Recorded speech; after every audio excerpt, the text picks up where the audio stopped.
Now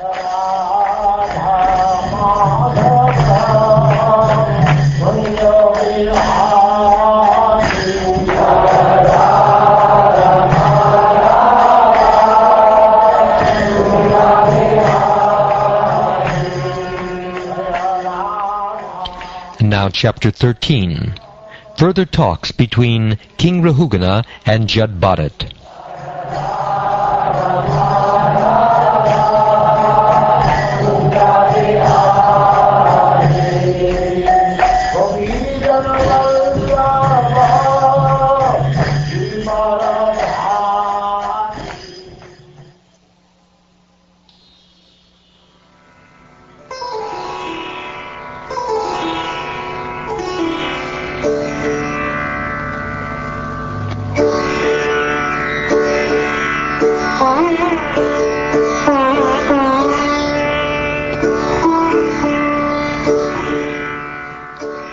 Jada, who had fully realized Brahman, continued, "My dear King Rahugana, the living entity wanders on the path of the material world, which is very difficult for him to traverse, and he accepts repeated birth and death.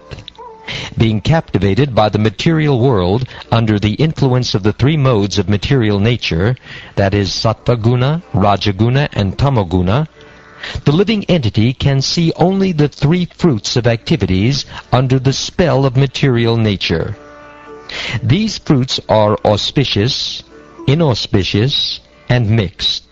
He thus becomes attached to religion, economic development, sense gratification, and the monistic theory of liberation, or merging with the Supreme. He works very hard day and night, exactly like a merchant who enters a forest to acquire some articles to sell later for profit. However, he cannot really achieve happiness within this material world. O King Rahugana, in this forest of material existence, there are 6 very powerful plunderers. When the conditioned soul enters the forest to acquire some material gain, the 6 plunderers misguide him. Thus the conditioned merchant does not know how to spend his money, and it is taken away by these plunderers. Like tigers, jackals, and other ferocious animals in a forest that are ready to take away a lamb from the custody of its protector, the wife and children enter the heart of the merchant and plunder him in so many ways. In this forest there are dense bowers composed of thickets of bushes, grass, and creepers. In these bowers the conditioned soul is always disturbed by cruelly biting mosquitoes or envious people.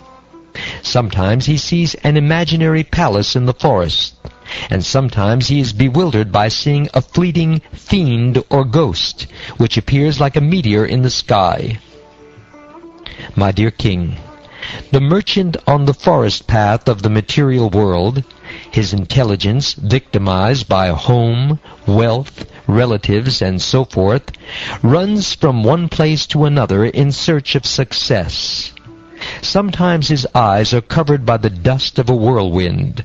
That is to say, in his lust he is captivated by the beauty of his wife, especially during her menstrual period. Thus his eyes are blinded, and he cannot see where to go or what he is doing.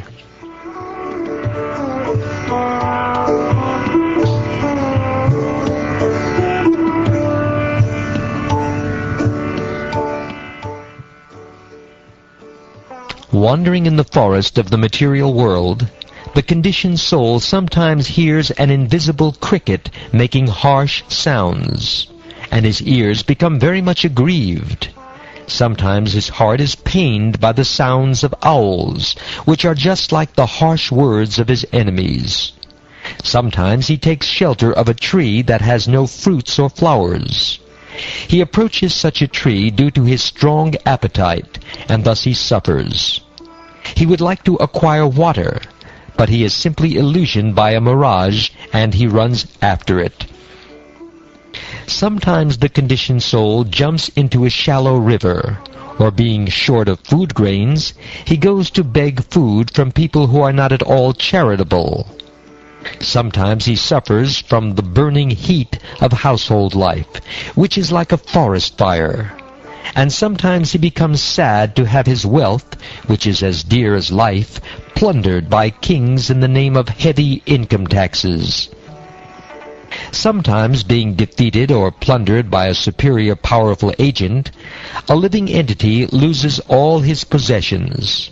He then becomes very morose, and lamenting their loss, he sometimes becomes unconscious.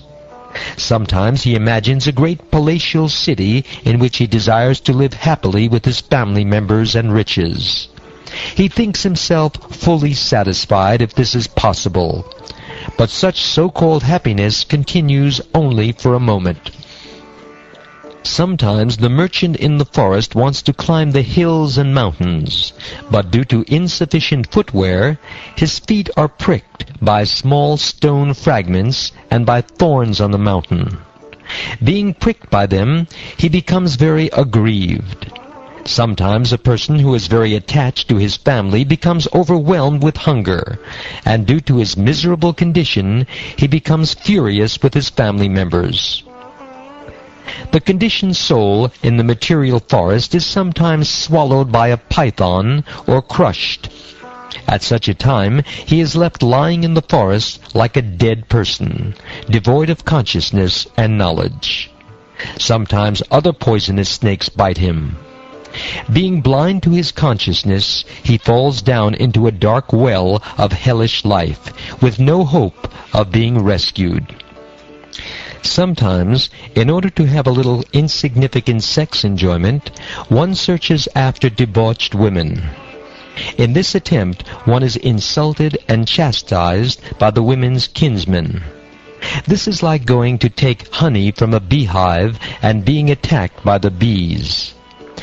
Sometimes, after spending lots of money, one may acquire another woman for some extra sense enjoyment. Unfortunately, the object of sense enjoyment, the woman, is taken away or kidnapped by another debauchee. Sometimes the living entity is busy counteracting the natural disturbances of freezing cold, scorching heat, strong wind, excessive rainfall, and so forth. When he is unable to do so, he becomes very unhappy. Sometimes he is cheated in business transactions, one after another. In this way, by cheating, living entities create enmity among themselves.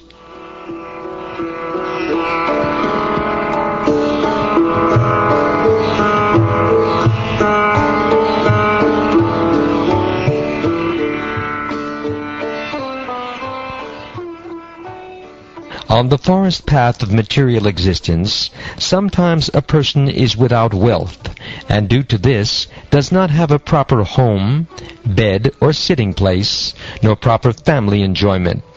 He therefore goes to beg money from others, but when his desires are not fulfilled by begging, he wants to borrow or steal the property of others. Thus he is insulted in society.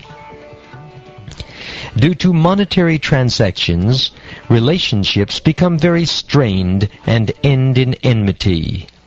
Sometimes the husband and wife walk on the path of material progress, and to maintain their relationship they work very hard. Sometimes, due to scarcity of money or due to diseased conditions, they are embarrassed and almost die. My dear King, on the forest path of material life, first a person is bereft of his father and mother, and after their death he becomes attached to his newly born children. In this way he wanders on the path of material progress, and is eventually embarrassed. Nonetheless, no one knows how to get out of this, even up to the moment of death. There were and are many political and social heroes who have conquered enemies of equal power, yet due to their ignorance in believing that the land is theirs, they fight one another and lay down their lives in battle. They are not able to take up the spiritual path accepted by those in the renounced order. Although they are big heroes and political leaders, they cannot take to the path of spiritual realization. Sometimes the living entity in the forest of material existence takes shelter of creepers and desires to hear the chirping of the birds in those creepers.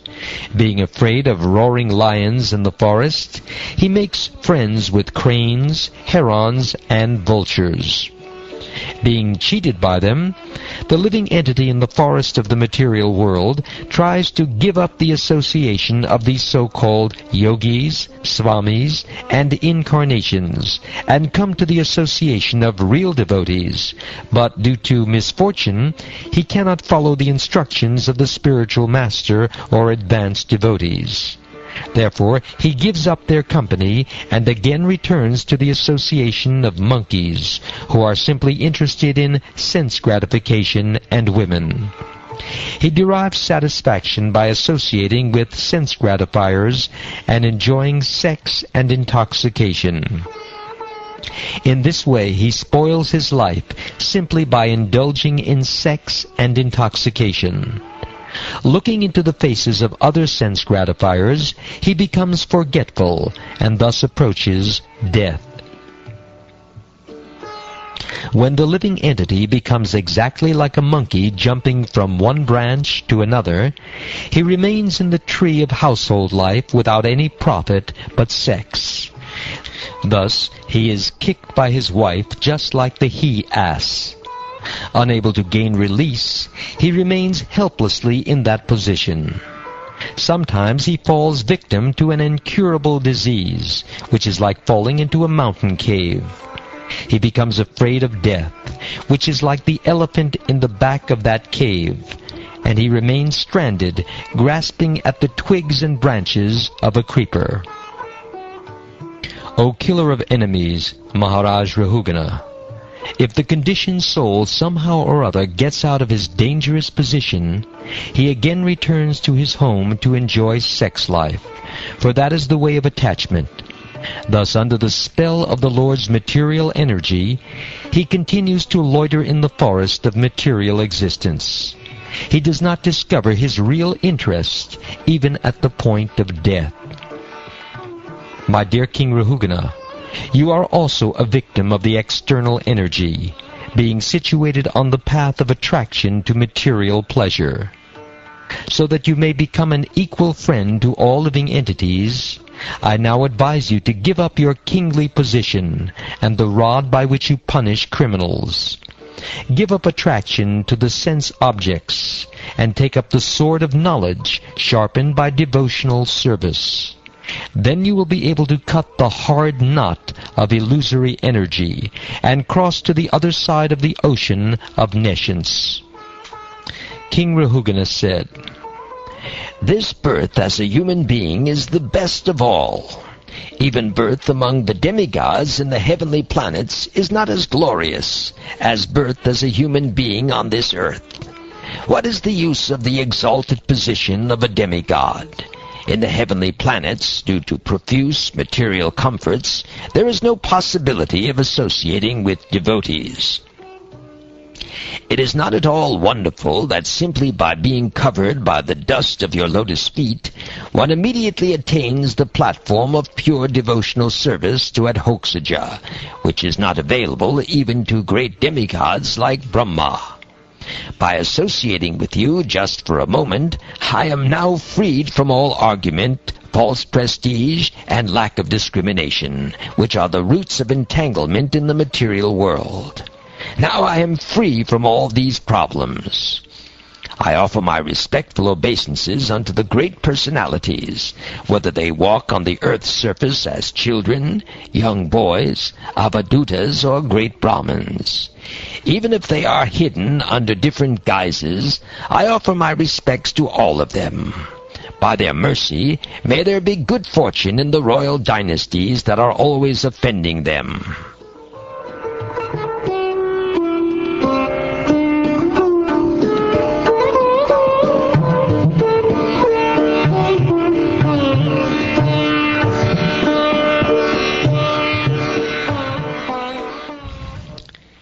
Srila Shukdev Goswami continued, My dear King, O son of Mother Uttara, there were some waves of dissatisfaction in the mind of Jada, due to his being insulted by King Rahugana, who made him carry his palanquin. But Jada neglected this, and his heart again became calm and quiet like an ocean. Although King Rahugana had insulted him, he was a great Paramahansa. Being a Vaishnav, he was naturally very kind-hearted, and he therefore told the king about the constitutional position of the soul. He then forgot the insult, because King Rahugana pitifully begged pardon at his lotus feet. After this, he began to wander all over the earth, just as before. After receiving lessons from the great devotee Jada, King Rahugana of the state of Sovira became completely aware of the constitutional position of the soul. He thus gave up the bodily conception completely.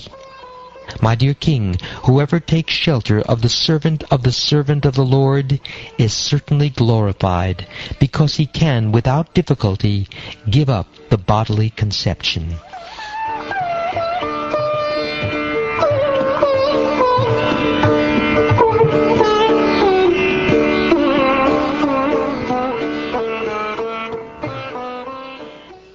King Parikshit then told Shukdev Goswami, "My dear Lord, O great devotee sage, you are omniscient. You have very nicely described the position of the conditioned soul who is compared to a merchant in the forest. From these instructions, intelligent men can understand that the senses of a person in the bodily conception are like rogues and thieves in that forest, and one's wife and children are like jackals and other ferocious animals.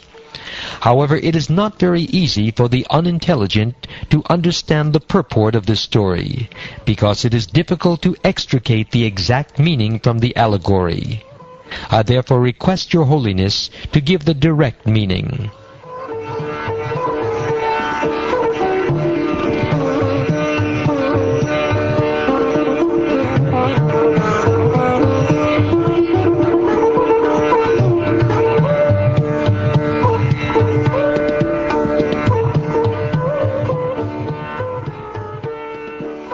Thus ends the 13th chapter of the 5th canto of the Srimad Bhagavatam, entitled Further Talks Between King Rahugana and Jada.